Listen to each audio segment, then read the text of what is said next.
The envelope said the fifth match had failed. Ariel Bennett folded it once, then again. She slipped it into the pocket of her camel coat and kept walking, her 4-year-old son asleep on her shoulder, a small cream rabbit pressed between his cheek and her collarbone.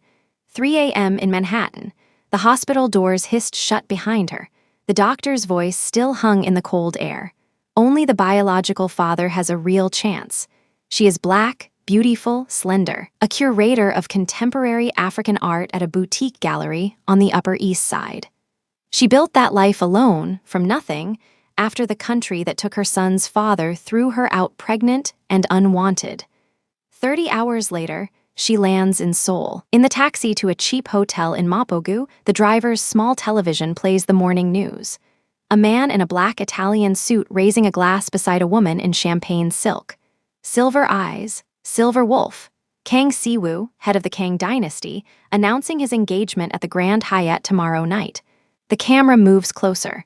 The shadow of a snow wolf tattoo climbs the left side of his neck and disappears under his collar. Her son stirs. His head turns toward the screen. His small mouth moves around a word she has never taught him. Appa. She has no invitation, no allies, no plan B, just a plum dress in a discount bag, and the certainty that the only marrow in the world that can save her child is wearing a wedding ring tomorrow at 8. What she did when she walked through those gilded doors. Before starting the story, comment down below where you are watching from and what time it is there. If stories of karma, love, and hidden truths move you, leave a like, be sure to subscribe to the channel, and click join to become a member and help our channel. The automatic doors of Mount Sinai Children's Pavilion slid open at 3 in the morning, and the cold March air of Manhattan hit Ariel Bennett's face like a slap she had been expecting for 4 years. She did not flinch. She tightened her arms around the small body sleeping against her chest and stepped out into the empty avenue. Jael weighed almost nothing. He weighed everything. His cheek was pressed to the wool collar of her camel coat, his lips slightly parted, his breath warm and shallow against her neck. One small fist was curled inside the sleeve of his bejed jumpsuit. The other clutched the cream rabbit, the one with the long ears worn soft by 4 years of being held through fevers, through transfusions, through nights when the machines beeped a rhythm she had learned to fear. The rabbit had a name he had never told her. She had asked once. He had only smiled and shaken his head, as if the rabbit's name was the only secret a 4-year-old was allowed to keep. Ariel walked to the curb and lifted her arm for a cab. The first 3 passed her. The 4th slowed, the driver glanced at the woman in the camel coat with the sleeping child, and pulled over. She gave the address of their walk-up on a side street in Harlem in a voice that did not shake. She slid into the back seat. She arranged Jael across her lap so his head rested on the soft inside of her elbow, where the bone could not bruise him. She pulled the seat belt around them both.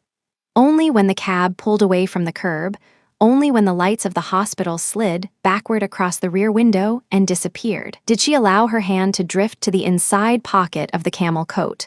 The envelope was still there. She did not need to open it. She had read it 3 times in the consultation room, while the pediatric hematologist had spoken in the careful voice doctors use when they are about to take a mother's last reasonable hope away from her. 5th panel, 5th round of donor matching. 5th time the registry had returned nothing.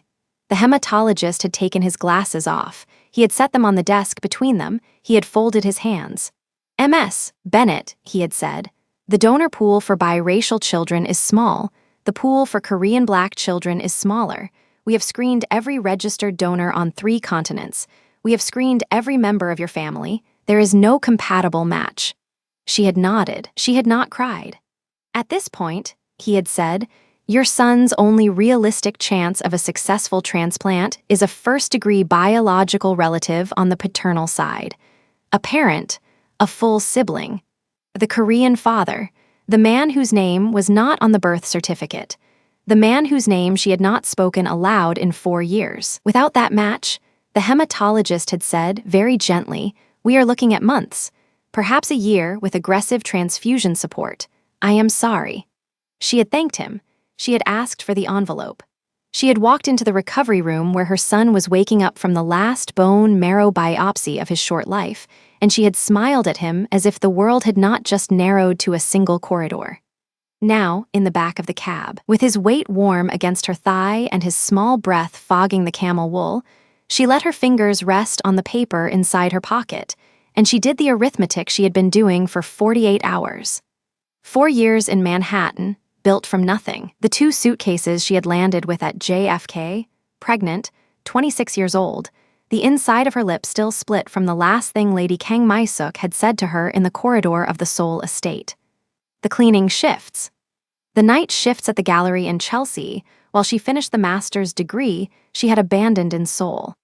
The way she had taught herself to pronounce Yinka Shanabear and El Anatsui and Wanjechi Mudu in the careful, almost aristocratic English she had cultivated since she was 18, because she had understood very early that a black woman with an accent that did not belong to anyone in particular was a woman no one could place, and therefore a woman no one could dismiss. The curatorship at the boutique gallery off Madison, the one that handled African contemporary work for collectors who pretended not to care about the prices.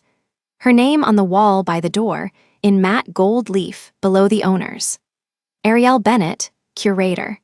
The studio apartment in Harlem with the framed photograph of Jai Yul on the windowsill, the photograph she had taken the morning of his 2nd birthday, before the bruises had begun to bloom on his shins for no reason at all. The savings account. 4 years of disciplined saving.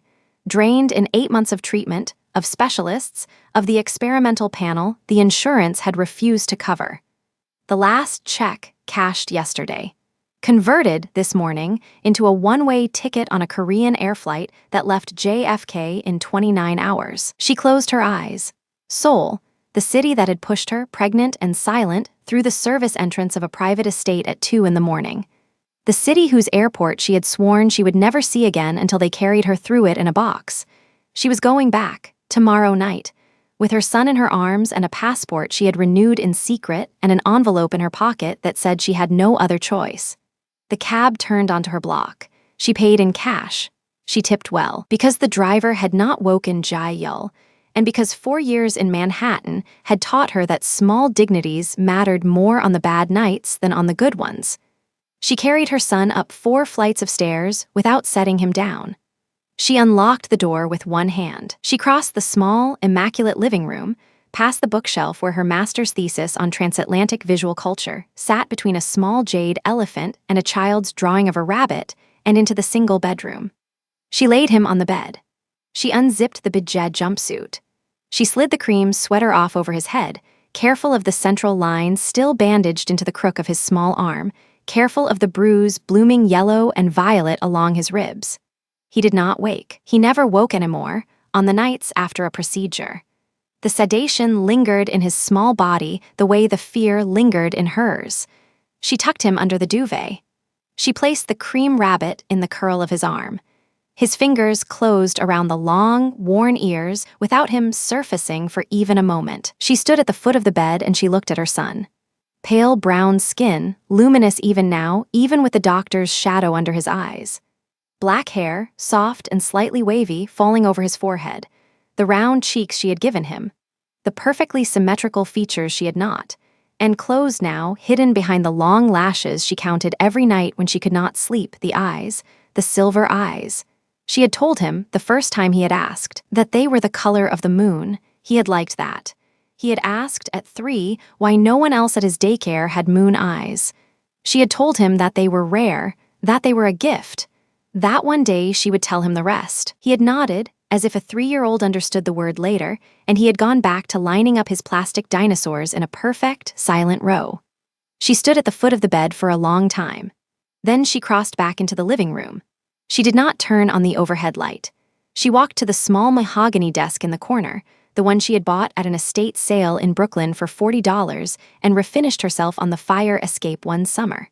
She opened the bottom drawer. She lifted out a stack of unopened bills.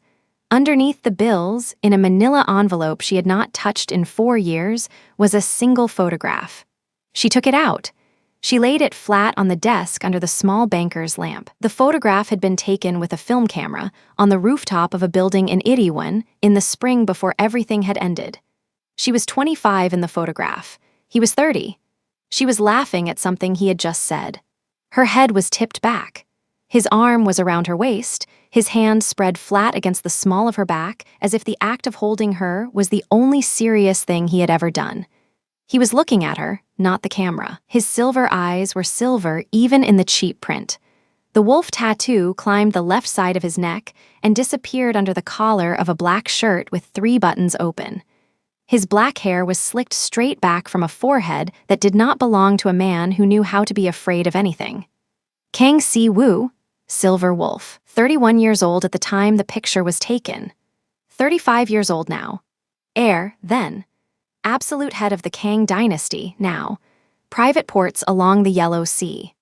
Black market auctions of Asian antiquities moving quietly through warehouses in Incheon and Busan and out, eventually, into the polite drawing rooms of collectors in London and Geneva who knew better than to ask questions. The man whose mother had walked into Ariel's small servants' quarters at the back of the estate 4 years and 1 month ago, with 2 bodyguards behind her and a checkbook in her hand.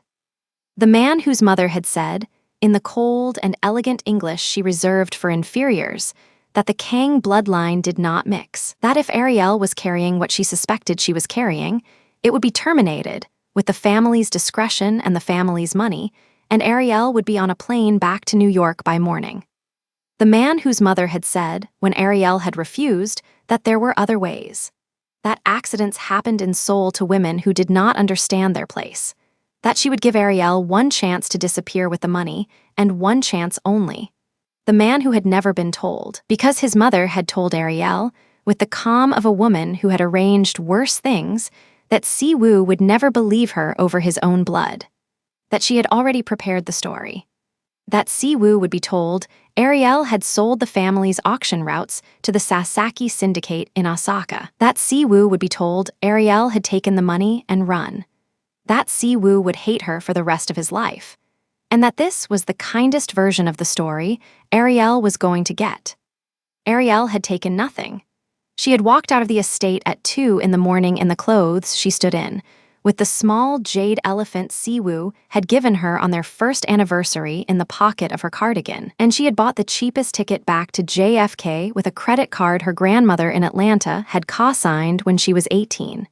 She had landed at JFK 7 weeks pregnant. She had not spoken his name aloud since.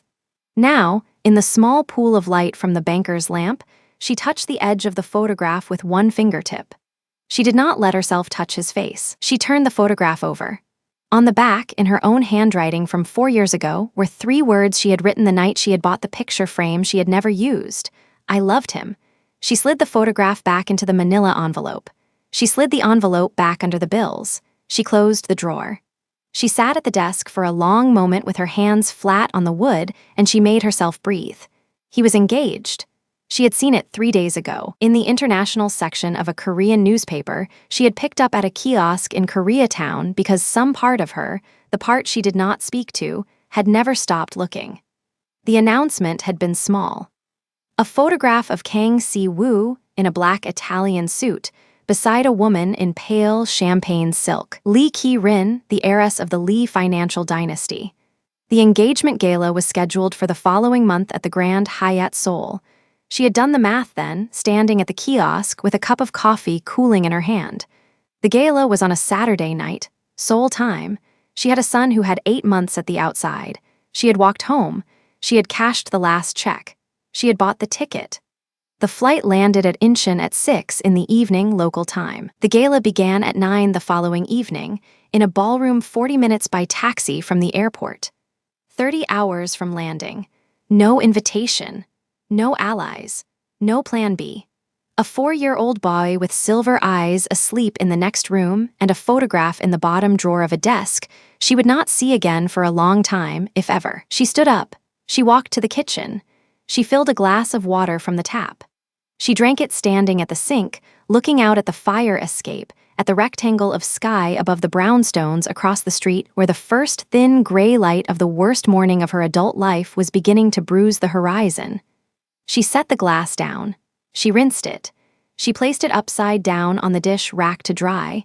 Then she went into the bedroom, sat down on the floor beside the bed where her son was sleeping with the cream rabbit pressed against his cheek, and she allowed herself, for the first time in 72 hours, a single tear. It slid down her cheek in absolute silence. She caught it on the back of her wrist before it could fall on the duvet. She wiped it away. Jae-yul shifted in his sleep.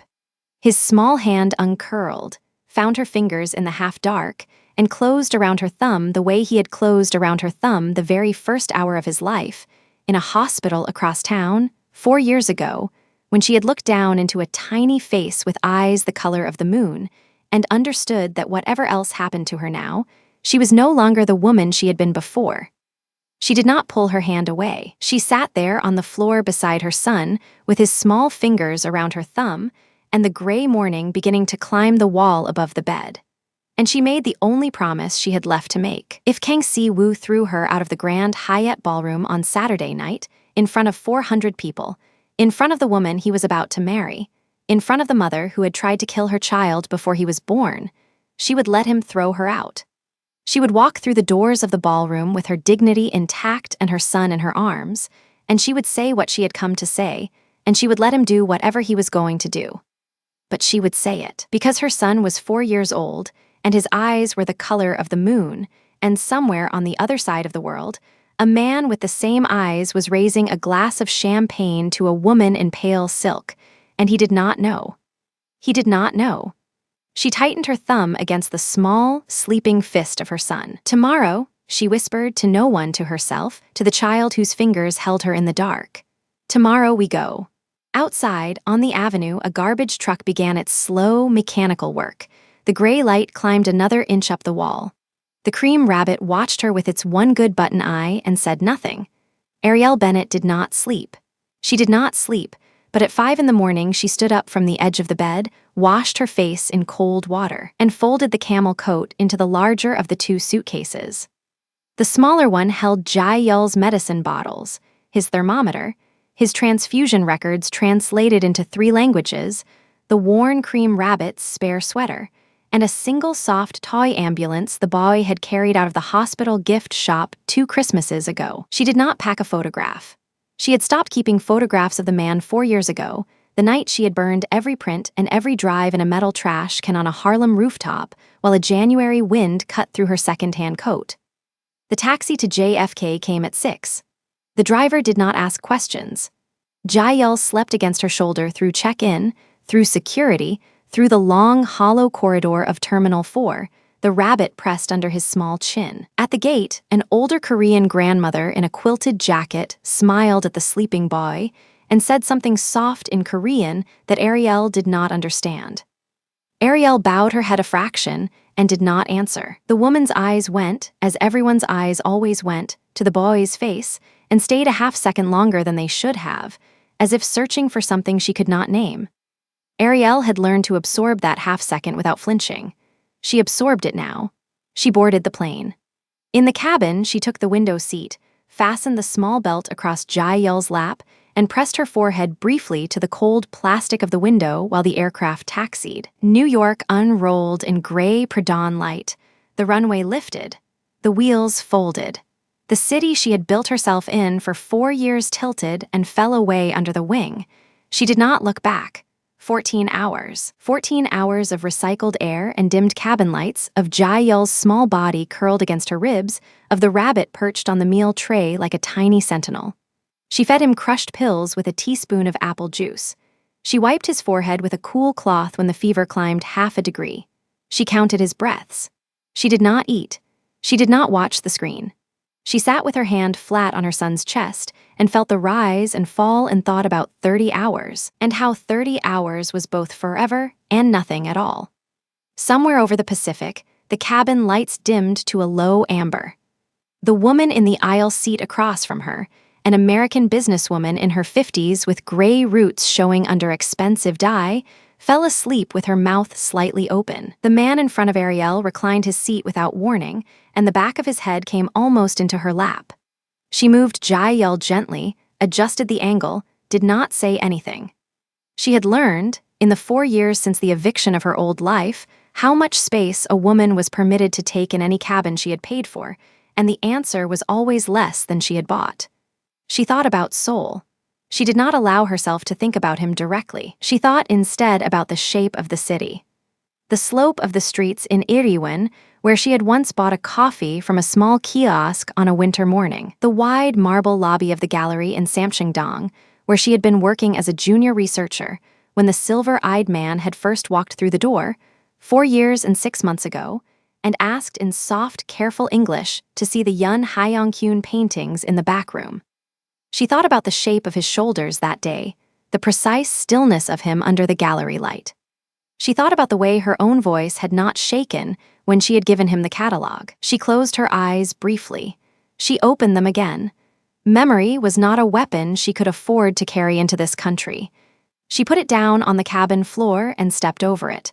The aircraft began its descent into Incheon at 6 in the morning local time. Korean light, gray and silver and oddly familiar, spread across the wing. The land beneath the clouds resolved into mountains, into rice paddies still bare from winter, into the long bright spear of the bridge that connected the airport island to the mainland. Ariel Bennett looked down at the country that had thrown her out pregnant and shaking 4 years ago, and she did not allow her face to change. Jae-yul stirred against her shoulder. He opened one silver eye, then the other. He blinked once at the window, at the gray light, at the unfamiliar shape of mountains that were not the skyline of Manhattan. "Iyama," he murmured. "Mother," the one Korean word she had taught him on purpose, because it had felt safer than letting him learn it from a stranger. "I'm here, baby," she whispered into his soft hair. "We are here." She did not say where here was. Incheon Airport opened around her like a polished machine. White marble, frosted glass, signs in 4 alphabets, the soft chime of announcements in Korean and English and Mandarin and Japanese. She moved through immigration with Jae-yul on her hip. The officer was a young woman with a neat ponytail who looked at the American passport, then at the boy, then back at the passport. Her eyes flickered, the way the grandmother's eyes had flickered, the way every Korean eye flickered when it found the silver. She did not say anything. She stamped the page. She slid the passport back across the counter. "Welcome," she said in careful English. She did not say welcome home. Ariel was grateful for that. Baggage claim. The 2 suitcases came around the belt in the first wave. She loaded them onto a trolley with one hand, balancing the boy on her other arm, and walked out into the arrivals hall. The cold hit her again. Different cold from Manhattan. Drier. Sharper. A cold that smelled faintly of ginger and exhaust and the metal of trains. She did not take the express. The express was for businessmen in clean suits. She walked past the gleaming kiosks, past the rental car desks, past the row of black sedans waiting for executives, and she pushed the trolley toward the line of cheaper taxis at the far end of the curb. The driver who waved her over was a man in his 60s with a face like soft, worn leather. He spoke no English. She showed him the address she had written down on a hotel printout the night before, a small business hotel in Mapogu chosen for one reason only, because it cost less than $50 a night, and she had calculated to the one how many nights she could afford if everything went wrong. He nodded once. He loaded her bags. He held the door for her. She slid Jae-yul into the back seat, fastened the belt around them both, and the cab pulled into the long looping ramp that led toward the bridge. Seoul appeared in the windshield slowly, the way a body appears under a sheet that is being pulled back. First, the suspension cables of Yeonjong Bridge, then the flat silver of the Han River, then the towers, the cluster of glass spires of Gangnam in the far distance, the older brick of Mapo, the patient mountains of Bukhansan rising behind it, all like a wall the city had been built to lean against. 4 years. The skyline had grown taller. The river had not changed. The driver flicked on the small television mounted in the dashboard.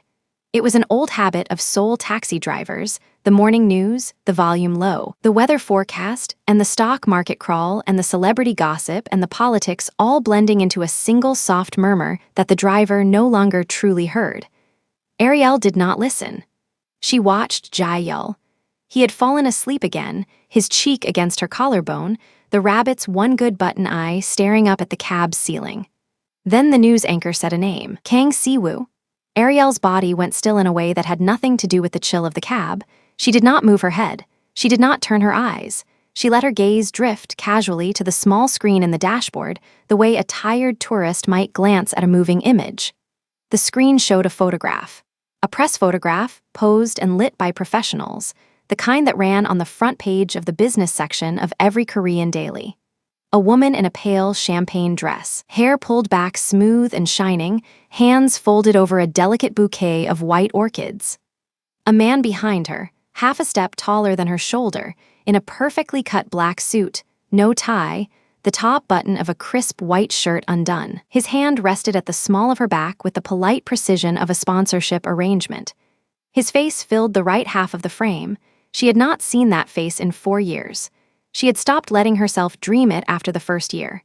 She had told herself 1,000 mornings that she had invented the sharpness of the jaw, the exact angle of the cheekbones, the impossible coldness of the silver irises. The camera lens had not invented it. The silver was there. The jaw was there. The slick midnight black of the hair pulled completely back from the forehead, in the long, sleek style she had once watched him comb in front of a mirror in a Cheongdam penthouse at 4 in the morning. The faint dark line of a tattoo rising up the left side of his neck and disappearing under the collar of the white shirt. The snow wolf. She knew without seeing it. She knew which way its head turned. She knew the silver eyes inked into its face in gray ink that matched his own. The headline scrolled in white characters along the bottom of the screen. The anchor read it aloud in the practiced cadence of a woman who had read 1,000 such announcements. Silver Wolf Kang Siwoo, head of the Kang dynasty, confirms engagement to Lee Ki-rin, only daughter of the Lee financial house. Official engagement gala tomorrow evening at the Grand Hyatt Seoul. The two families are expected to formalize a strategic alliance spanning shipping, private auction, and finance. The image changed. A B-roll clip now. Siwoo descending the steps of a black Mercedes outside a Cheongdam tower, 2 bodyguards in identical black suits flanking him, his face turned a fraction toward the camera. The clip lasted 3 seconds. In those 3 seconds, the silver eyes swept the line of photographers with the cold disinterest of a man who had stopped considering the existence of other human beings as relevant to him.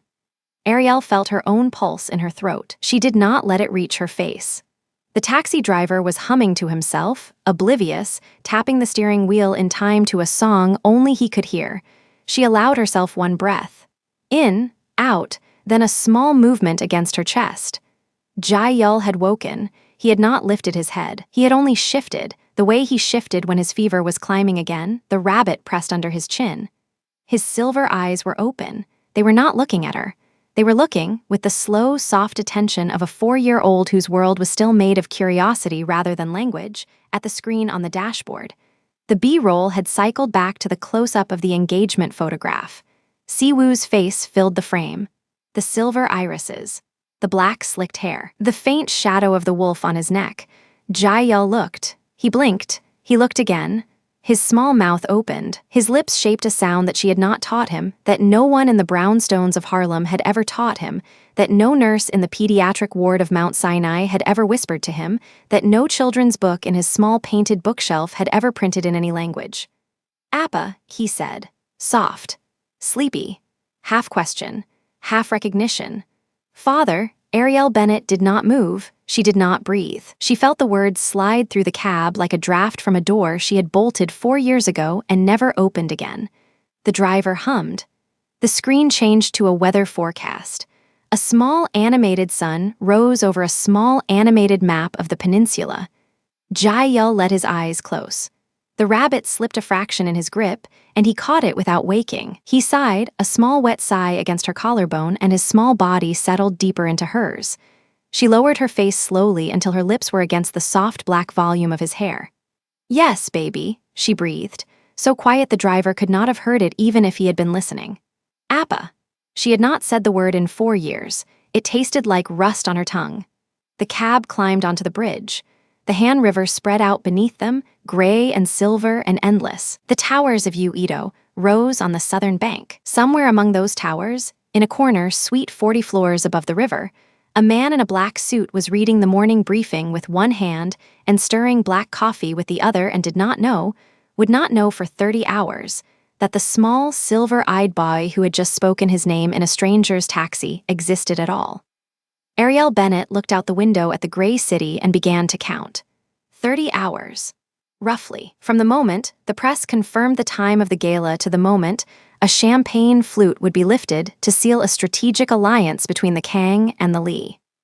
30 hours in which she had no invitation, no contact, no ally, no fallback. 30 hours in which she had to find a way through the front doors of the Grand Hyatt Seoul, past several layers of private Kang security, into the same room as a man who had thrown her out of his life pregnant and silent 4 years ago, and convince him in front of 400 witnesses to do the one thing that would save the boy now sleeping against her chest.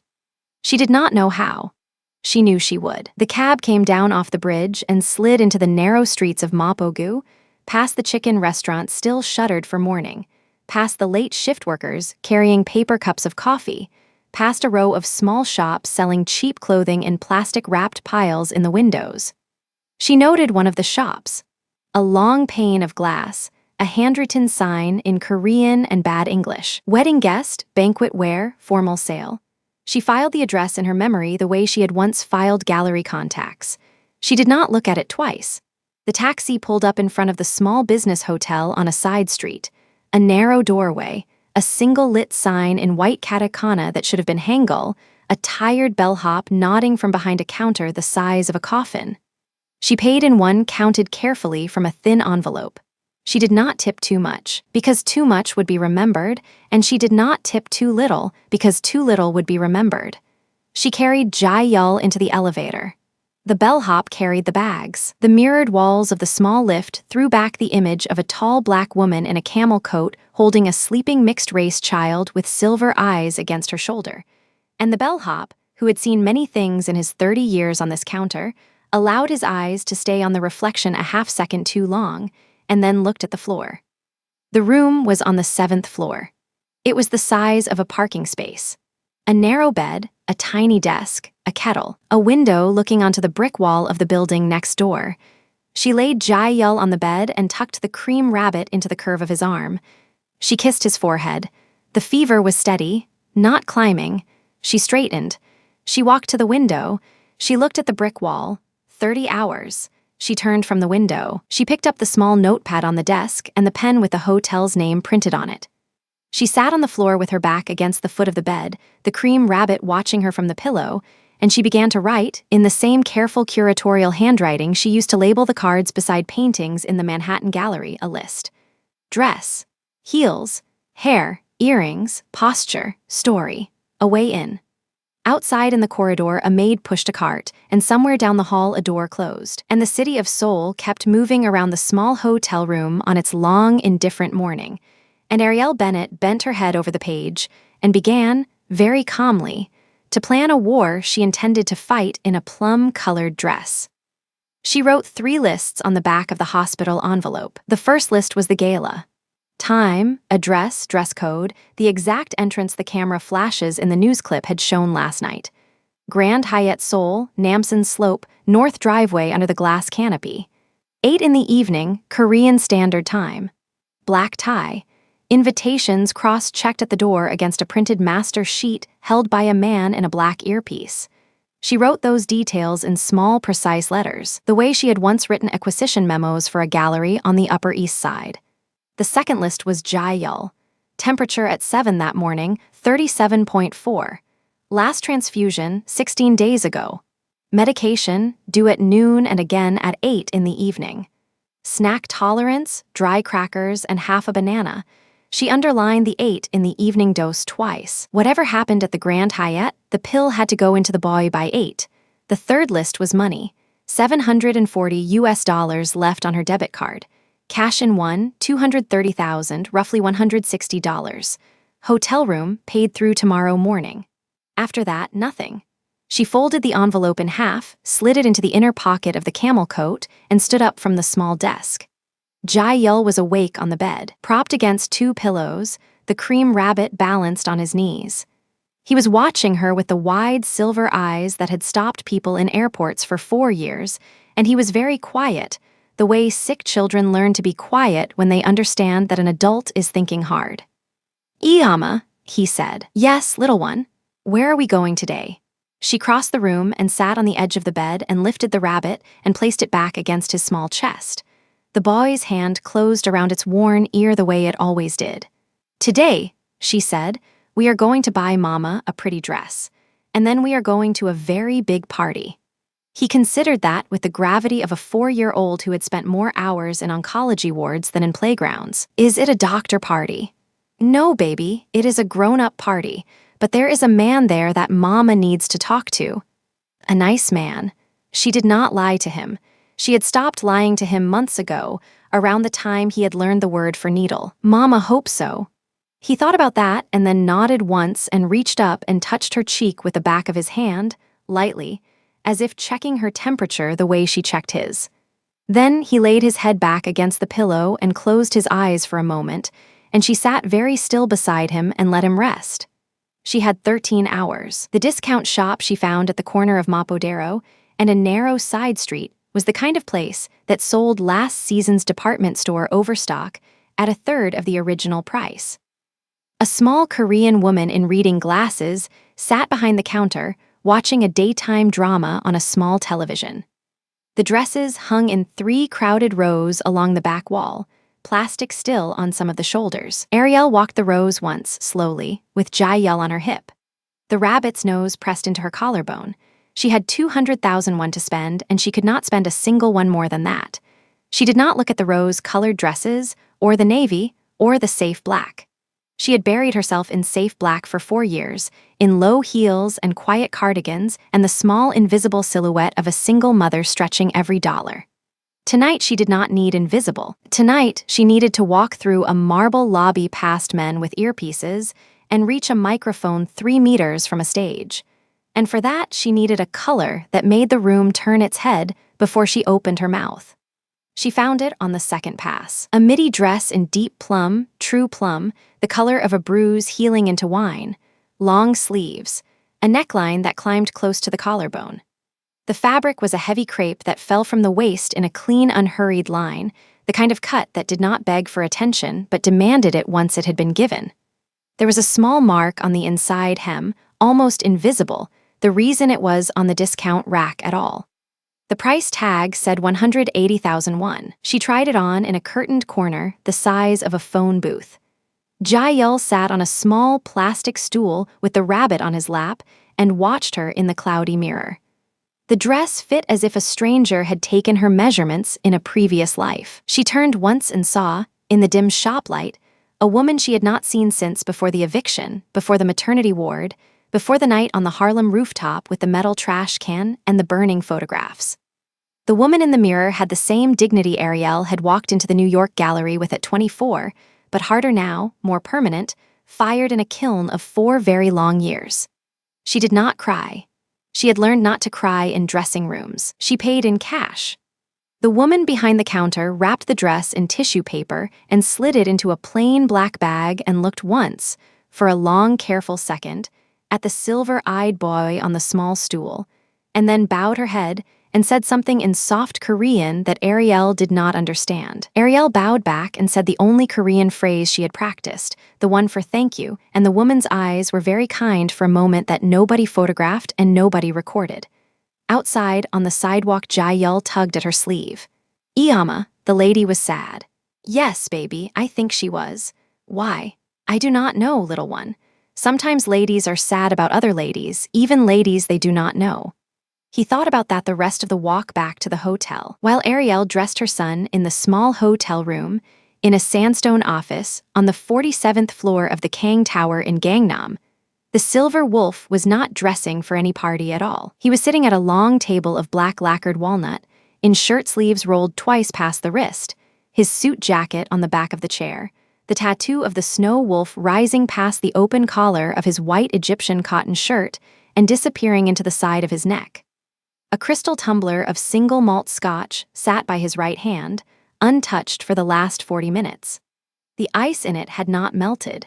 He had a way of cooling a room around him that even ice respected. Across from him, Lady Kang My-suk sat in a contemporary hanbok the color of old ivory, the Giagori embroidered by hand with the small phoenix that had been the family's private mark for 6 generations. Her hair was pinned in a low chignon. A jade ring the size of a quail egg sat on the 3rd finger of her right hand. She had been speaking, in calm, measured Korean, for the better part of an hour. She had said the words pure blood twice. She had said the words untouched lineage 3 times. She had said the word duty, in its formal old register, 9 times. He had counted. He counted everything in rooms his mother was speaking in. The 2 lawyers and the 3 older uncles seated along the far end of the table did not interrupt her. They had not interrupted Lady Kang in 20 years. She turned a slim folder toward him with 2 fingers and tapped the top sheet once, lightly, the way a heron taps water before it strikes. "The Lee girl is appropriate," she said in Korean. Her father controls 11% of the 2nd largest bank in Seoul. Her grandfather still owns the printing presses we use for the auction catalogs. She is well-bred, she is quiet, she will not embarrass the family in front of the cameras. The engagement will be announced formally tonight. You will smile when the photographers ask you to smile. You will lift her hand. You will say the lines. Siwoo did not look at the folder. He looked at the tumbler of scotch and the ice that had not melted and the small distorted image of the chandelier reflected in the amber. His silver eyes were level and very tired. "And the previous arrangement," he said. My-suk did not move. There was no previous arrangement. There was a woman. There was a mistake. Her voice did not rise. It never rose. Foreign girl, a hotel maid, an opportunist who came to this house with empty hands and tried to leave it with a Kang surname on her child. We corrected the mistake 4 years ago. We did not speak of it then. We will not speak of it now. She was not a hotel maid. His voice was very quiet. She was studying African contemporary art at the Sunkyunkwin exchange program. You arranged the work uniform for the photograph yourself. I remember the photograph. Mother, I remember which lab developed it. I remember the man who delivered it to my desk in a manila envelope and would not look me in the eye. My-suk did not flinch. She betrayed you, Siwoo. She sold the port schedules to the Sasaki. You saw the documents. I saw documents. He turned the tumbler 1/4 rotation on the lacquer. I see a great many documents in this house. The 2 lawyers studied their own hands. One of the uncles cleared his throat and said nothing. "You were 29 years old," My-suk said, and now there was the first faint thread of warmth in her voice, the warmth she had used on him since he was 6 years old and frightened of thunderstorms in the country house. "You were grieving your father. You were looking for someone soft to lay down in. It is a very old story. It is not a story that builds a dynasty. Tonight you will marry into the Lee family. You will produce a Kang heir from a Korean womb. You will stop bleeding, my son. The bleeding will end tonight." He did not answer. He sat with the silence the way other men sat with prayer. The clock on the wall behind his mother moved 1 minute, then another. The uncles waited. The lawyers waited. The ice in the scotch did not melt. The truth was this, and he had not said it to any human being in 4 years.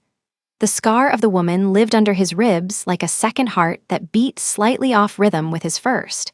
He had not been able to sleep through a full night since the photograph. He had not touched a woman in 18 months. He had built 3 new shipping routes through Busan and broken a rival's spine in a basement in Incheon, and bought a vineyard in Tuscany he had never visited. And none of it, had quieted the small dragging itch under his sternum, the place where the foreign girl with the calm dark eyes had once laid her hand and said, in her careful new Korean, "You are kinder than they tell you to be." He believed she had betrayed him. He had to believe it. The alternative was a hole in the world too large for a silver wolf to step around. So tonight, he would lift the wrist of the appropriate girl in the champagne dress, and he would say the lines for the cameras, and he would let his mother place a small piece of jade into the wound under his ribs and tell him to call it healed. He lifted the tumbler at last. He did not drink. He set it down again. 8 o'clock, he said in Korean. "I will be there at 8. And the smile, Siwoo.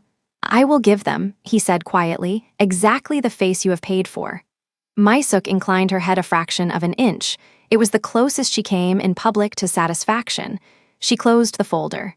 The uncles stood. The lawyers stood. The meeting was over. When the room had emptied, he sat alone for another 12 minutes at the long, lacquered table. He did not touch the scotch. He looked at the window where Seoul lay gray and enormous under the late afternoon, and he thought, against his will, of a small hotel room from 4 years ago, and of the way a woman with brown skin like warm honey had laughed once with her head thrown back, at a joke he could no longer remember. Then he stood, put on the black Italian jacket, buttoned it once, and went down to the car that would carry him to the Grand Hyatt. Back in the small hotel room in Mapogu, Ariel knelt on the carpet in the plum-colored dress and fastened the small buttons on Jae-yeol's beige cotton coverall. She pulled the cream wool sweater up over his head, careful of the port sight on his chest. She tugged the gray wool cap down over the soft, dark waves of his hair until only his face showed, the round cheeks and the long lashes and the silver eyes that nobody who had ever seen them forgot. She tied his small white sneakers. She placed the cream rabbit in the curve of his arm. She stood and lifted him onto her hip. The dress moved with her, heavy and clean. She caught her own reflection in the dark glass of the window. A black woman with long black silk waves of hair, a deep plum midi falling to mid-calf, the structured camel coat folded over one arm, a sick child on her hip with a stuffed rabbit and silver eyes, and a folded hospital envelope in the inner pocket of the coat. She did not look like a woman walking into a fortress without a key. She looked like a woman who had already decided that the fortress would open. She picked up her handbag, switched off the hotel room light, and stepped into the hallway. The door closed behind her with a small soft click that sounded in her chest, very much like a hammer being cocked. In the lobby, she asked the night clerk to call a taxi. He looked at her once, at the dress, at the boy, at the quiet composure of her face, and he picked up the phone without a question. 3 minutes later, a small white taxi pulled up under the awning. She slid into the back seat with Jae-yeol on her lap. The driver looked at her in the rearview mirror. "Where to, madam?" She met his eyes in the mirror, and she said it in the careful new Korean she had been practicing in a Harlem apartment for 4 very long years, the syllables clean and unafraid. "Grand Hyatt Seoul, the north entrance, please." The taxi pulled into traffic. Jae-yeol shifted against her shoulder and pressed the cream rabbit closer to his chin and watched the lights of the city slide past the window with the same grave silver gaze his father had been wearing in a sandstone office 60 blocks away. Ariel kept one hand flat on her son's back, counting his breaths the way she had counted them in the cabin above the Pacific. And with the other hand she touched, through the camel coat, the folded envelope from the New York hospital. She felt the corners of the paper against her fingertips. She felt the small weight of her son. She felt the heavy plum fabric of the dress settle around her knees in the back of the cab. She did not pray. She had stopped praying around the same time she had stopped lying. She simply counted the streets, and the lights, and the minutes, and the syllables of the Korean phrases she had been practicing for 4 years in a small Harlem apartment, and the city of Seoul slid past the windows in a long ribbon of red brake lights and high, cold towers. And somewhere on the 47th floor of one of those towers, a man with silver eyes was buttoning his black Italian jacket for the last time as a man who believed his son did not exist. The taxi let her out 200 meters before the north driveway of the Grand Hyatt Seoul. She paid in folded one, thanked the driver in careful Korean, and stepped onto the cold sidewalk with Jae-yeol balanced against her hip and the cream rabbit pressed under his small chin. The hotel rose above her like a black mountain trimmed in gold. Glass canopy. Wet stone. A row of black sedans purring under the lamps, doors held open by men in long coats, women stepping out in floor-length silk, men in tuxedos cut so precisely the night air seemed to bend around them. Ariel adjusted the deep plum dress over her hips. She tightened the gray wool cap on Jae-yeol's head. She smoothed his cheek with her thumb once, and said in English so low only he could hear, "My brave little man, just a few more minutes, Mama is here." He blinked at her with the silver irises and said nothing. She walked into the canopy lights with her chin lifted, holding the boy the way a duchess might hold a small dog, and that simple posture rewrote her instantly. The 2 security men at the door, both Korean, mid-40s, black suits, white shirts, black ties, spiraled wires curling into their collars, glanced at her, then at the boy, then at her face again. The taller one stepped forward. He spoke in Korean. "Invitation, madam." Ariel answered in English with the soft authority of a woman who had spent 5 years curating shows for billionaires. "I am with the Bennett delegation. Late arrival, the boy was unwell." She did not blink. She did not smile. She held his eyes the way a buyer at Sotheby's holds the eyes of an auctioneer when the number she has just written on her paddle is larger than the room expects. The guard hesitated. The cream rabbit dangled from Jael's small hand. The boy coughed once, very quietly, into her shoulder. The second guard, younger, glanced at the child, then at the line of guests piling up behind her, and made the calculation any disciplined man makes when a small, sick child is in the equation. He stepped back and tilted his head. "Please, madam." She walked through the door.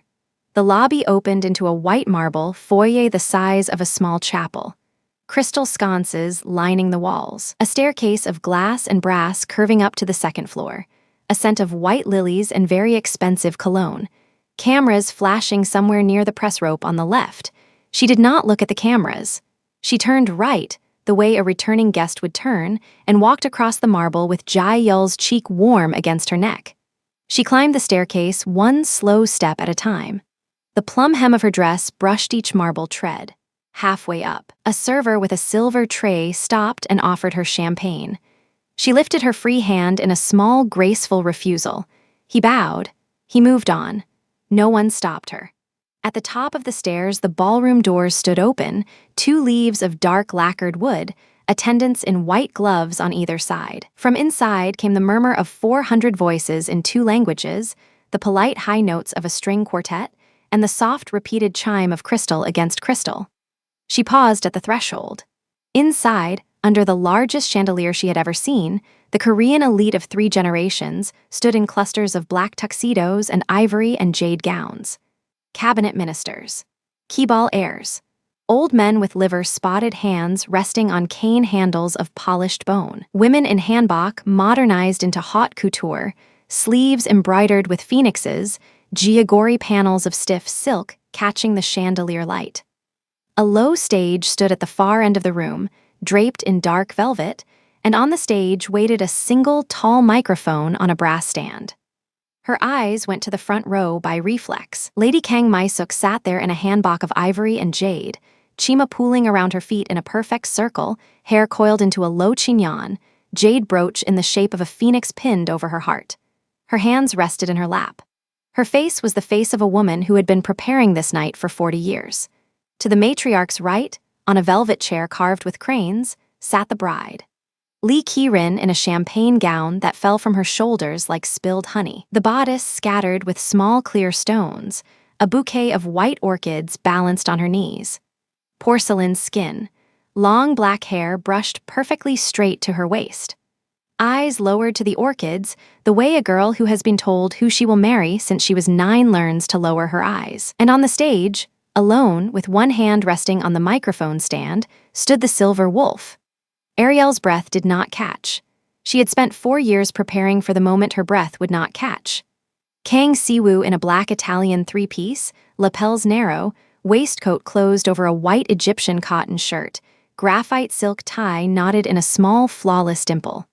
The slicked back hair revealed the high forehead and the perfectly cut jaw. The collar of the shirt rode just low enough on the left side of his neck that the very tip of the snow wolf tattoo showed, a curl of black ink with 2 faint silver-gray eyes drawn into the wolf's face. He was speaking quietly to an aide. He had not yet seen her. She walked into the room. She did not announce herself. She did not raise her hand. She crossed the marble floor at the same measured pace she had used in the staircase, plum dress moving around her calves, Jael light and warm against her shoulder, the cream rabbit's long ears swinging gently against her elbow. She passed a circle of cabinet wives. One of them, a woman of 60 in pearl-colored silk, lifted her champagne flute halfway to her mouth and stopped. The flute hung in the air. The woman's eyes tracked her, then dropped to the child, then returned to her face. A second cluster, 3 men in their 70s, fell silent as she walked past. One of them set his cane more firmly against the marble. The string quartet, sensing the change in the room before they understood it, slid quietly into a softer passage of Vivaldi, and then, by some musician's instinct, into nothing at all. The last violin note hung and faded. The room noticed. Conversation thinned in widening rings around her, the way water moves out from a stone. By the time she had crossed 2/3 of the ballroom, only the soft clink of one untrained server's tray remained. He realized it, flushed, and stilled the tray against his thigh. On the stage, the aide stopped whispering. Siwoo lifted his head. His silver eyes swept the room, the practiced sweep of a man who has learned to find the source of any disturbance before the disturbance can find him. They passed across the bride. They passed across the matriarch. They came to rest on the woman in the plum dress walking toward his stage with a small child against her shoulder. For 3 full seconds, he did not recognize her. That was the part Ariel had not prepared for. She had prepared for fury. She had prepared for cold dismissal. She had prepared for an order to her removal. She had not prepared for the slow narrowing of his silver eyes, the small puzzled tilt of his head, the way a man looks at a face he is sure he should know and cannot place. Because the woman he remembered had worn a cheap green uniform with a name tag pinned, crooked over her heart. The woman he remembered had carried a tray of cleaning supplies down a corridor in a Sasaki safe house. The woman he remembered had been 26 years old, terrified, looking at the floor. The woman walking across his ballroom now wore plum silk that moved like dark water. Gold at her wrist, small and matte, hair down to the middle of her back in glossy waves. A spine so straight a ruler could have been placed against it. She did not look at the floor. She looked at him. He did not recognize her, and that was the moment Ariel understood, with a clean, cold pulse in her chest, exactly how badly 4 years of survival had changed her face. She stopped 3 meters from the foot of the stage. She did not climb the steps. She did not speak. She stood very still on the marble with Jae-yul half asleep on her shoulder, and she let him look. The silver eyes moved across her hairline, across her cheekbones, across the small gold pendant at her throat, across the line of her jaw, which had thinned in 4 years of skipped meals, across the mouth that had once trembled in a kitchen hallway and now did not tremble at all. She watched recognition happen in him by inches. His pupils contracted. The muscle along his jaw locked. The hand resting on the microphone stand closed around it once, hard, then released. A small vein, she remembered, surfaced at his left temple. The air around him changed temperature the way the air around a furnace changes when a door is cracked. Ariel. He did not say the name aloud. He thought it. She watched him think it. In the front row, Lady Kang My-suk's chin rose half an inch. The hanbok did not move. The hands in her lap did not move. Only the chin and the eyes, narrowing into 2 slits of jade. Lee Ki-rin lifted her gaze from the orchids. Her expression was the expression of a girl who has spent her entire life in rooms like this one and who can read a room the way other girls read a book. Her fingers tightened slightly on the bouquet. The 400 guests said nothing. Siwoo's silver gaze finally dropped from Ariel's face to the small bundle in her arms. He saw the gray wool cap first. The beige cotton overall. The tiny brown hand curled around the long ears of a cream rabbit. The dark, soft hair lifted in a delicate cloud over the boy's forehead. He did not see the eyes yet. The chandelier light fell across the boy's cheek and caught the rabbit and the wool cap. Jae-yul's face was turned in against his mother's neck, small lashes lowered, breath slow. Siwoo saw only a sick child. And something underneath the 4 years of armor moved in him the way a tectonic plate moves underneath a city. He did not show it on his face. But Ariel, who had once spent 6 weeks learning every quarter millimeter of that face, saw the small tightening at the corner of his mouth. She did not speak yet. She let him look. The silence in the ballroom thickened until it became a sound of its own. 400 people holding 400 breaths. The chandelier turning slowly above them, throwing scattered crystals of light onto the marble floor like a slow rain of small stars. Lady My-suk rose from her chair. She did not stand the way a woman of 60 stands. She stood the way a queen stands.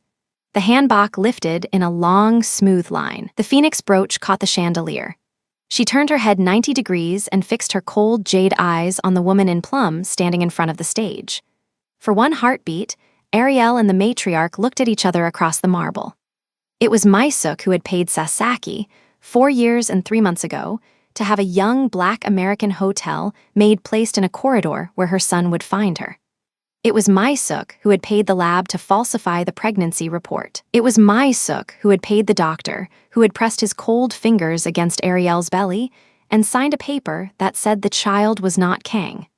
Ariel did not know any of this yet. She only knew, from the way the older woman's jade eyes pinned her, that this woman was the architect of the corridor that had ended her life 4 years ago. My-suk lifted her hand, a small gesture toward the back of the room. 2 of Siwoo's security detail stepped forward from the wall, black suits, white shirts, earpieces, faces blank. They began to move toward Ariel. That was the moment Siwoo finally moved. He did not order them to stop. He did not order them to continue. He lifted his free hand, palm open, low against the line of his waistcoat, in a gesture so small that no one in the back of the ballroom could read it. The 2 security men saw it. They stopped at 15 meters and stayed there, like dogs trained to a whistle no one else could hear. His silver eyes had returned to Ariel's face. She let him keep looking. She did not move. She did not speak. She felt Jae-yeol shift against her shoulder, small fingers tightening on the rabbit, breath warm against her collarbone. He was waking up. Please do not wake up yet, she thought. Not yet, my brave boy. Mama needs another moment. A server near the side door dropped a small spoon. It clinked once against a silver tray and fell silent. Siwoo took the microphone off the stand. He lifted it slowly, the way a man might lift a weapon he had been told never to use again. His thumb hovered over the small black switch on the side. He looked at the woman 3 meters from his stage. He looked at the child in her arms. He looked at the woman again. He did not yet turn the microphone on. In the long second before he made his choice, Ariel understood that the room had stopped being a room. It had become a corridor again. The same narrow corridor from 4 years ago, the smell of bleach and gardenias, the green uniform, the small white pill bottle, the man with silver eyes leaning against a doorframe and looking at her for the first time. Only now she was not the girl with the tray. She was the woman in plum silk with his son sleeping on her shoulder and a hospital envelope folded in her inner pocket. And he was not the boss leaning in a doorframe. He was a groom on a velvet stage who had just lost his ability to breathe. Behind her, far away on the other side of the ballroom, the great doors of dark lacquered wood swung quietly shut. The attendants in white gloves had decided, on their own and without instructions, that whatever was about to happen in this room was not going to leave it. Ariel kept her eyes on Siwoo. She had crossed the marble. She had reached the stage. She had not climbed the steps. She had not spoken. The next move was his, and she would not take it from him. His thumb moved over the switch. Click. The small red light at the base of the microphone came alive. He brought the microphone halfway to his mouth, then lowered it again. The silver eyes flicked once to his mother, who stood unmoving with her hand still half lifted, and once to the bride, who sat unmoving with her orchids in her lap, and once back to the woman in the plum dress with the sleeping child on her shoulder. A small breath left him. Just one. The chandelier caught it, or seemed to. Then a server, who had been waiting at the foot of the stage with a tray of orchids meant for the bride's father, took one careful step forward toward Ariel and held out, instead of an orchid, a second microphone, the wireless backup he had been told to keep ready for the speeches that would follow Siwoo's. His hand was shaking very slightly. He bowed his head as he offered it. Ariel looked at the small black microphone in his palm. She looked up at Siwoo.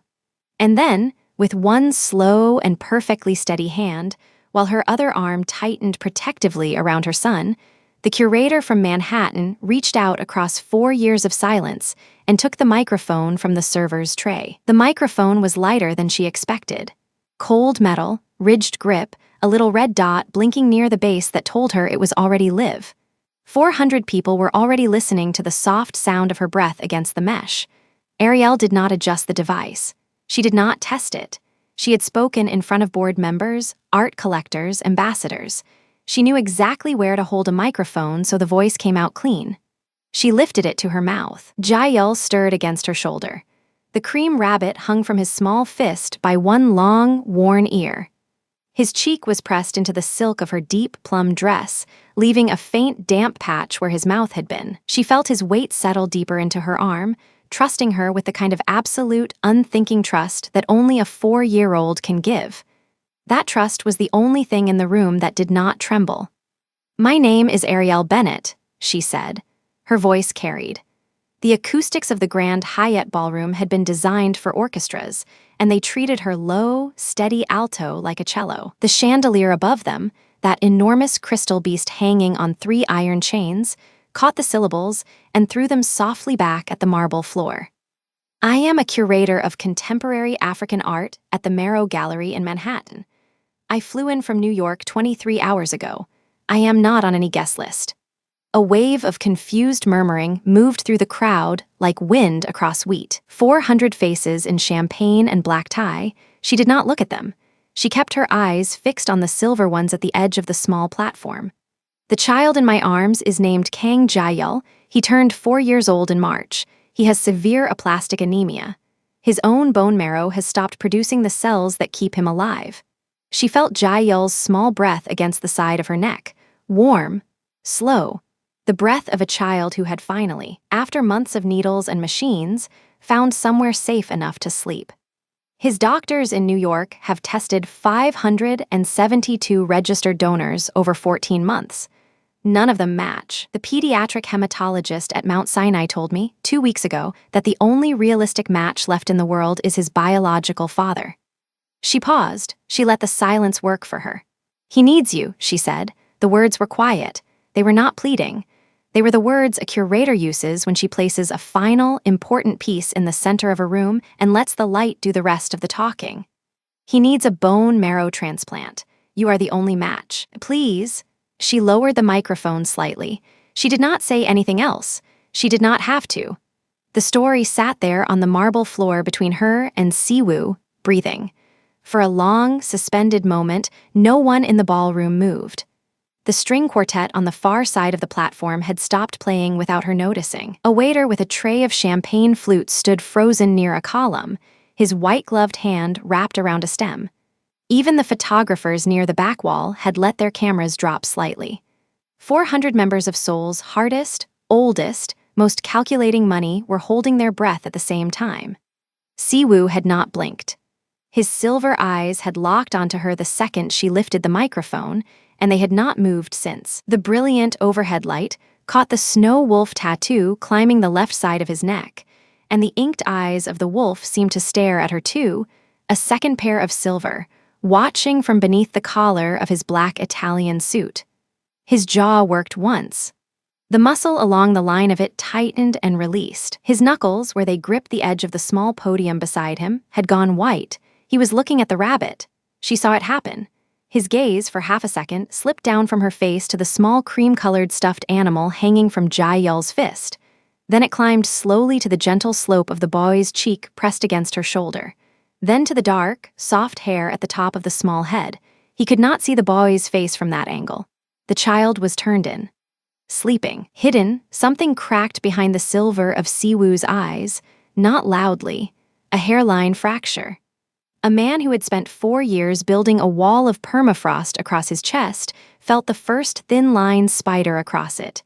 And then his mother stood up. Lady Kang My-suk rose from the front row with the unhurried grace of a woman who had been raised to enter and exit rooms, as though the rooms themselves owed her something. The ivory hanbok rustled around her thin frame. The jade phoenix brooch at her throat caught the light. Her hair was pulled into its perfect low chignon, not one strand displaced. She walked 3 steps forward, lifted her thin, ring-heavy hand toward the server at the edge of the platform, and accepted a second microphone before anyone had the presence of mind to refuse her. She did not look at Ariel yet. She looked at the crowd, and then she laughed. It was a small laugh. Thin, crystalline, the sound of expensive porcelain being struck very gently with a silver spoon. It traveled through the ballroom and made the back of Ariel's neck go cold. "My dear friends," My-suk said, and her English was beautiful and clipped, "please forgive this most regrettable interruption to our family's happy evening." She turned then slowly and looked at Ariel for the first time.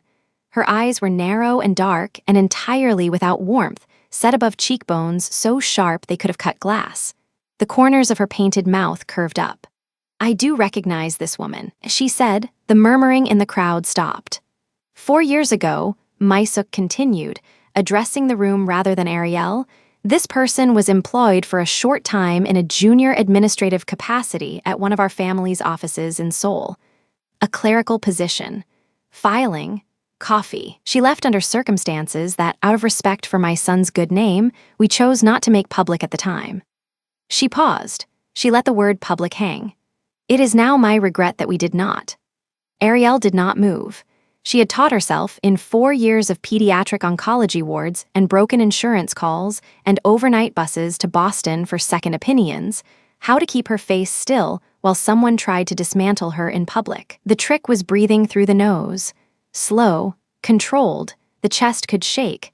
The face did not have to. My-suk lifted the microphone closer to her thin mouth. This woman was caught, 4 years ago, selling confidential information about the Kang family's port operations to the Sasaki Syndicate of Osaka. Names, routes, manifest schedules. The information cost the lives of 3 of our oldest workers in a warehouse incident that perhaps some of you remember. The murmuring came back, sharper this time. A man 2 rows back made a small, disgusted sound. It was all a lie. Every word. Ariel had never set foot in a Kang office. She had been 26 years old and 3 months pregnant when she had been put on a plane to New York with a paid-off ticket and a warning. The warehouse incident she had read about in the news from her studio apartment in Harlem, sobbing onto a thrift store couch, wondering if Siwoo was the body in the photograph. He had not been. She had wept with relief and then with grief, because relief for a man who had let her be discarded felt obscene. She knew now, looking at the cold satisfaction on My-suk's face, exactly who had invented the story of the leak. Exactly who had needed a story big enough to break a son's heart. She did not say any of this. She held Jae-yeol tighter and breathed through her nose. Today, My-suk said, lifting her chin, she returns to my country with a child she claims is my son's. A child whose face I have not even seen. A child she carried into a sacred ceremony like a stage prop, in front of 400 witnesses, in the hope of extracting money, or worse, a name. She turned her thin face very slightly toward the platform. Siwoo-ya. It was the first time she had used his name in the room. The small, intimate Korean diminutive a mother uses for a son. Ariel saw Siwoo flinch as though he had been struck. My son, My-suk said softly, in English for the foreign guests, blood that is impure will never carry the Kang name. The Kang line has been protected for 9 generations. We will not be ended by a confidence trick. Look at her. Look at this woman who once filed your papers. She has come to our home on the night of your engagement to lie to 400 of your peers. Do not let her. Lee Ki-rin, standing in her champagne gown on the far side of the platform, had gone very still. Her white orchid bouquet trembled once in her grip and then stopped. She did not lift her face. She was not part of this. She was 29 years old and had been told 3 months ago, in a tea ceremony, that she would be marrying the Silver Wolf because her father's collapsing bank needed his ports. She lowered her eyes to the small white petals in her hands and let them stay there. Ariel watched Siwoo's face. The hairline fracture in the permafrost was gone. It had healed over again in the time it had taken his mother to lay down 4 years of old, weaponized wound. She watched the silver of his eyes ice back to the temperature she remembered from the worst night of her life. The night, 4 years ago, when 2 of his men had come into the small apartment in Hongdae and packed her clothes for her while she stood in the bathroom doorway in his old shirt and said his name over and over and got nothing back. His jaw set. His shoulders squared inside the black Italian wool. The boy who, for 2 seconds, had looked at the cream, rabbit was buried again under the man who had been raised by Lady Kang My-suk to never, ever let a room see him bleed. He lifted his own microphone, and then he did something he had not done in front of another human being since he was a small child being slapped by tutors. He raised his voice. She lied. The word ripped out of him. It hit the marble. It hit the chandelier. It hit Ariel in the breastbone with a physical force that made her chest cave inward by a fraction of an inch. 400 people flinched as one. 2 waiters dropped trays. Somewhere near the back, a champagne flute shattered. The string quartet cellist made a small, involuntary noise. Even My-suk, who had expected something, blinked. Jae-yeol woke up. Ariel felt it instantly. The change in his small body. The tiny fingers on the rabbit's ear tightening. the breath against her neck catching, sharpening, going from sleep to fear in less than a second. She tightened her arm around him and pressed her mouth to the soft black hair on the top of his head. She did not move her feet. She did not flinch. She did not let her eyes leave Siwoo's face. "Throw this woman out," Siwoo said, and his voice was back down to its usual register now, but it had teeth in it. "Now, out of my house, out of my city. Put her on a plane and do not let her near this family again." Two of the men in black suits with curled wires running into their ears stepped forward from the side doors. Their faces were professionally neutral. Their hands were already moving toward the small holsters under their jackets, more out of habit than intention. They began to walk across the marble. Ariel still did not move. Jae-yul's small heart was hammering against her chest. She could feel each beat through 3 layers of fabric. He had lifted his head from her shoulder by an inch. He had not yet turned it. The cream rabbit dangled from his fist by the long, gray ear. She let her eyes stay on Siwoo.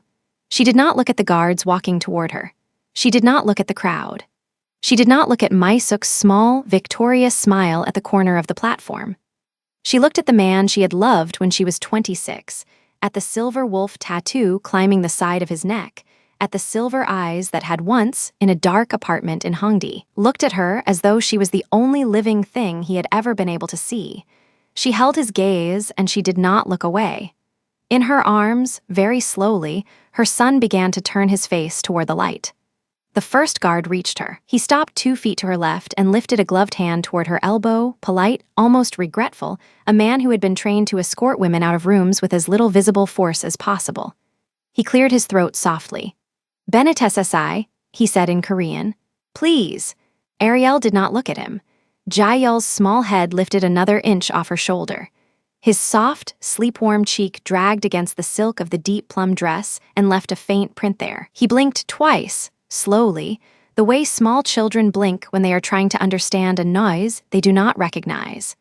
His mouth was slightly open around the worn ear of the rabbit. His tiny hand released the cream fur and reached up, automatically, to touch the side of Ariel's face, fingers curling into the line of her jaw the way they did every morning at the hospital when he wanted to know that she was still there. The second guard stopped on her right. He did not touch her. Maisuk turned her head toward the chandelier, satisfied. Lee Ki-rin lifted her eyes for the first time in 2 minutes and looked, not at Siwoo, not at Ariel, but at the small boy whose face was at last about to come into the light.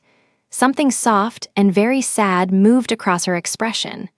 She tightened her grip on the orchid bouquet until 2 petals broke off and drifted toward the floor.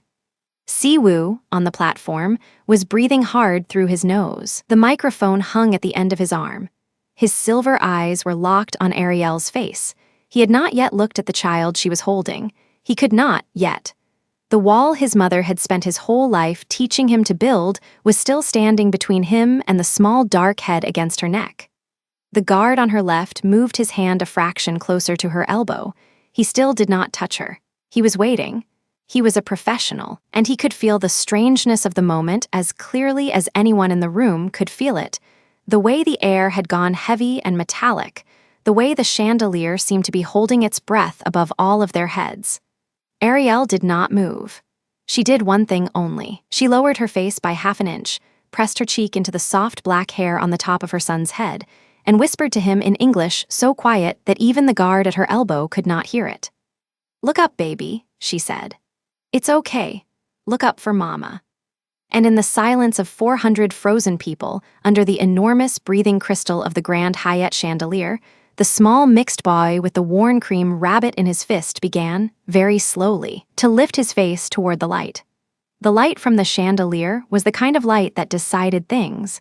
Soft on the surface, surgical underneath. It came down through 10,000 cut crystal teardrops like a single white blade, and it landed on the boy's face at exactly the wrong angle for everyone in that ballroom who still wanted to believe the lie. Jae-yul lifted his chin another inch. The worn cream rabbit was crushed against his small chest, one floppy ear bent under his fingers, the other ear hanging down across Ariel's plum sleeve. His cheek was still warm from her shoulder. He had heard the big man shout. He had felt his mother's heart kick once, hard, against his back. Now he was looking up at the gold ceiling and at the giant breathing crystal that hung above the marble floor, and his huge eyes opened wide because the light hurt a little, and because he wanted to see who had yelled at his mother. The light hit him full. The brown of his skin caught the warm spill and turned almost honey. The long lashes threw small shadows on his cheekbones. And then the irises that had been hidden under his mother's shoulder for the entire walk across that ballroom, came up into the chandelier and burned silver. Pure silver. Not gray, not pale. The exact metallic, aristocratic silver that the Kang bloodline had been guarding for 9 generations on the peninsula. The silver that the elders in Seoul whispered was a gift from the Snow Wolf. The silver that every guest in this ballroom had been trained from childhood to recognize as proof of pure Kang blood. The silver that belonged, by genetic law, only to Kang Siwoo and his direct line. A woman in the 3rd row inhaled and forgot how to exhale. A man near the bar dropped a small canapé from his fingers and did not look down to see where it landed. An old aunt of the Kang house, seated near the orchids, pressed one gloved hand against her own mouth as if she were trying to physically hold a scream inside her teeth. The string quartet had already stopped playing minutes ago when Ariel began walking across the marble. Now the silence went deeper. It went underground. It became the kind of silence you only ever hear inside a courtroom 1 second before a verdict. 400 people, not one of them breathing. On the small raised stage, Lee Ki-rin was still holding her bouquet of white orchids in both hands. Her eyes traveled slowly from the small boy's silver irises to Siwoo's face and back. Something in her own face went perfectly still. The champagne flute that the waiter had just placed in her right hand a minute ago, between her thumb and 2 delicate fingers, began to tilt. She did not feel it tilting. She felt only the cold understanding climbing up her spine. The flute slid out of her fingers without any drama and met the marble at her heel. The crystal exploded across the floor. The sound was small. In that silence, it sounded like a gunshot. No one turned to look at her. Every face in the room was already locked on the boy. In the front row, Lady Kang My-suk was standing very straight in her ivory hanbok, hands folded in front of her at the level of her jade brooch, the way she had been folding her hands at family events for 40 years. Her eyes had gone wide, not the careful, controlled wide that she sometimes used to communicate displeasure. A different kind of wide. A flat, animal wide. The pupils sat in the center of those eyes like 2 small black pins and did not move. Underneath the porcelain, all the way underneath, something inside her chest understood that the 4-year project of her life had just been killed in front of 400 witnesses by a small boy holding a stuffed rabbit. And on the stage, Siwoo had stopped breathing. The microphone was still in his right hand. He had been about to gesture again at the 2 guards. His arm was still half raised. He was looking down from the small platform at the woman in the plum dress and the child in her arms, and his silver eyes, the eyes that had not changed expression in any business meeting in 3 years, were doing something strange. They were filling. He did not blink. Blinking would let them fall. He looked at the boy's face. He looked at the silver. He looked at the curve of the small cheekbone, at the soft hair across the forehead that was his own forehead in miniature, at the calm curiosity in the round eyes that was not his own at all but Ariel's, exactly Ariel's, the way she used to look at a new painting in the gallery before deciding what she felt about it.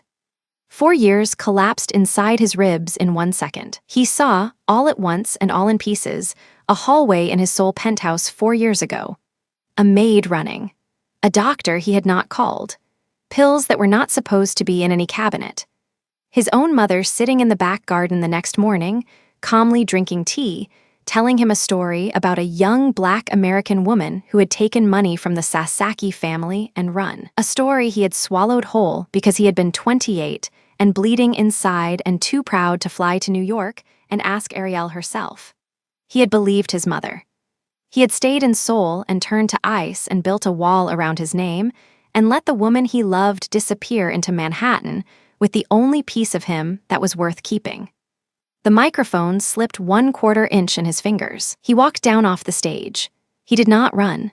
The Silver Wolf had never run in public in his adult life, and he did not start now. He came down the 3 shallow steps of the platform in his black Italian suit, and he crossed the marble in 4 long strides, and the crowd that had been frozen around Ariel did the only thing crowds do in front of true power. It parted without anyone asking it to.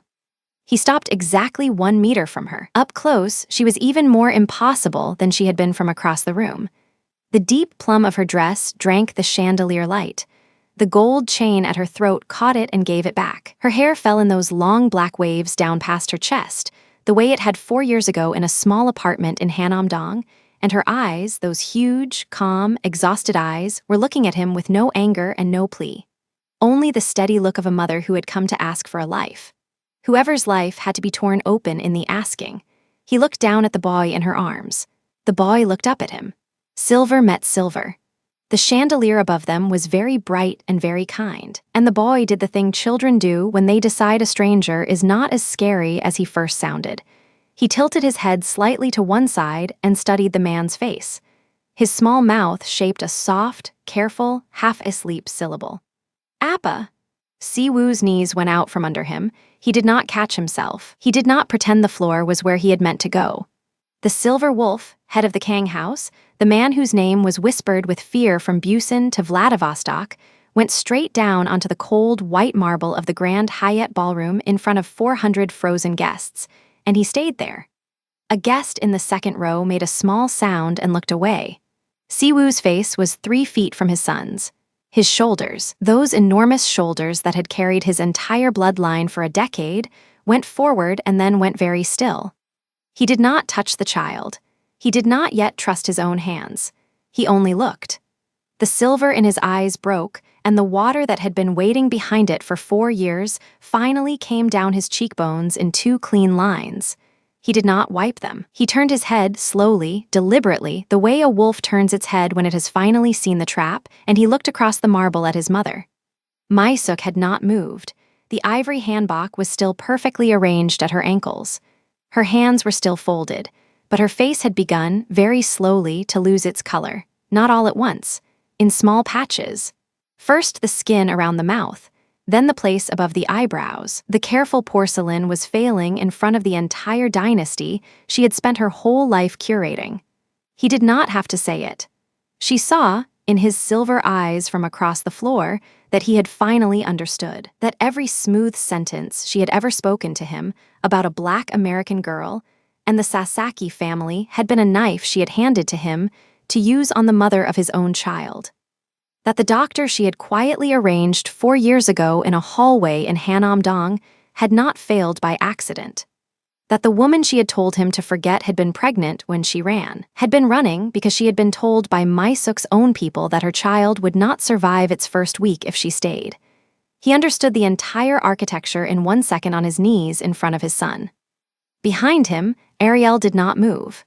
She stood with her back perfectly straight, the boy in her arms, the chain at her throat catching the light, her eyes fixed on a point above Siwoo's bent head. She was not going to help him stand up. She was not going to soften any of this. She had walked across an ocean and a marble floor and 4 years of silent survival for this exact minute, and she was going to let it land on him fully.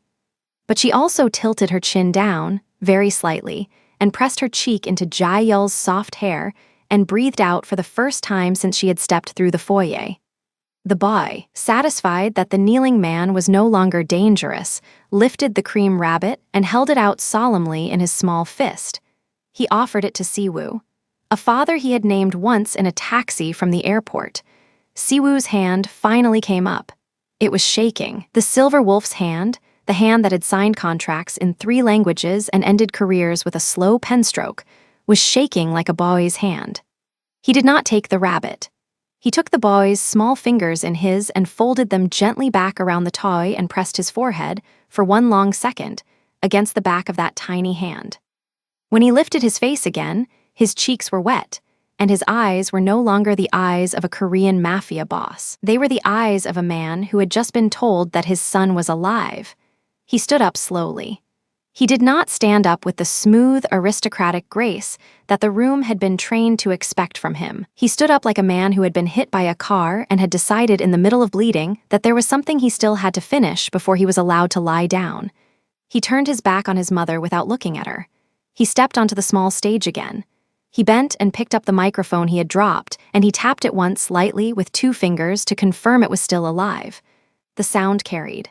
"Forgive me," he said, 2 words, quiet, in English, because the woman in plum was American, and because every word that mattered in his life from this minute forward was going to be said in her language first.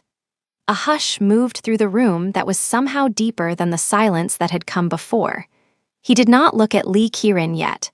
He did not look at Mysuk. He looked at Ariel Bennett and the boy in her arms, and he spoke for them into the microphone, but for them. "There is no engagement. There never should have been an engagement. There has been one woman in my life, and there will only ever be one. The lie that was told to me about her 4 years ago was told inside this family. I believed it. I will spend whatever years I have left answering for that." His voice did not rise. The silver wolf had used up his single shout for the evening. He turned his head finally toward Lee Kieran. She had already stepped back from the small platform.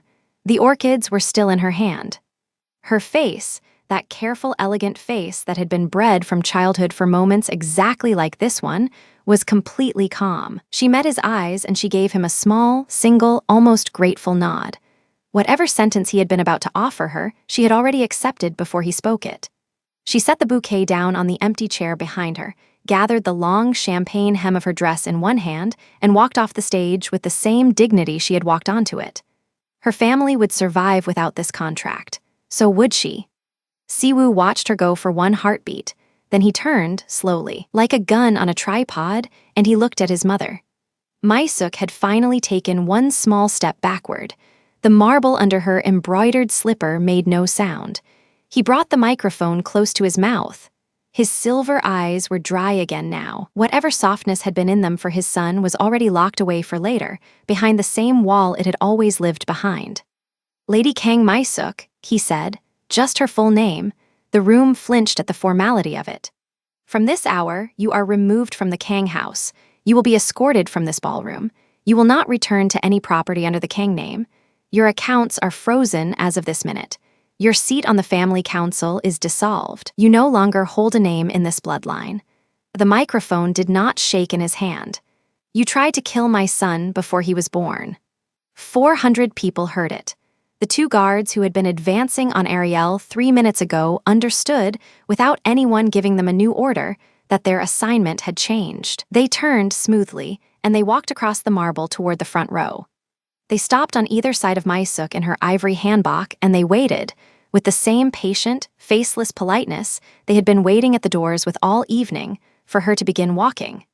She did not scream. She did not argue. The matriarch of the Kang house had been raised to understand exactly one thing better than anyone else in the room, and that one thing was the moment when a fight was already over. Her eyes, those narrow, cold eyes that had stared down ministers and bankers, went flat. Her chin came up a small fraction. She gathered the long, ivory skirt of the hanbok in one hand, the silk so heavy it whispered against the floor, and she turned, in front of every dynasty in Seoul, and she began the longest walk of her life. The hanbok dragged across the marble behind her like a flag being lowered. The guests did not move. They did not even turn their heads. They only let their eyes follow her in absolute silence, the way a forest watches a tree fall. At the threshold of the ballroom, she paused for 1/2 second. Whatever last sentence she might have wanted to throw back across the room, at her son, at the boy with the silver eyes, at the black American woman in the plum dress, she swallowed it. She walked through the door between the 2 guards and did not look back. The double doors closed behind her with a soft, expensive click. The chandelier above the marble floor swung, very slightly, in the air the doors had displaced. The crystals chimed against each other once, like small bells, and then went still. Siwoo set the microphone down on the edge of the stage. He stepped down off the platform for the 2nd time. He crossed the floor for the 2nd time. He stopped 1 meter in front of Ariel and the boy. And then, for the first time in 4 years, he closed the last meter. He lifted Jae-yeol from her arms. The child went into his shoulder without protest, the cream rabbit still pressed against the lapel of the black Italian jacket. Siwoo's enormous hand cradled the small head against his neck, exactly under the place where the snow wolf tattoo disappeared beneath his collar. He bent his face into the soft black hair, and he breathed in once very slowly, the way a man breathes when he has been holding his breath for 4 years and has finally been told he is allowed to stop. His other hand reached slowly for Ariel's. She let him take it. She did not squeeze back. She did not pull away. She only let her cold fingers rest inside the warmth of his palm and looked up at him with the same calm, exhausted eyes she had been carrying for 4 years across an ocean. Around them, 400 guests of the most powerful dynasties in Korea finally remembered how to breathe. None of them spoke. None of them moved toward the exits. They simply stood in the carved white silence of the Grand Hyatt ballroom and watched the silver wolf hold his son for the first time, and his son's mother for the first time, and understood, without a single word being said aloud, that the map of power on the peninsula had been rewritten in the last 4 minutes by a small mixed boy holding a worn cream rabbit. Siwoo lifted his face from his son's hair. He looked at the doctor he had brought as a guest, a quiet man in a gray suit standing near the back of the room, and the doctor was already moving. He looked at his head of security, and the man was already speaking softly into a wire. He looked, finally, down at Ariel. "The hospital," he said, quiet, almost a whisper. "Tonight." Now, she nodded once.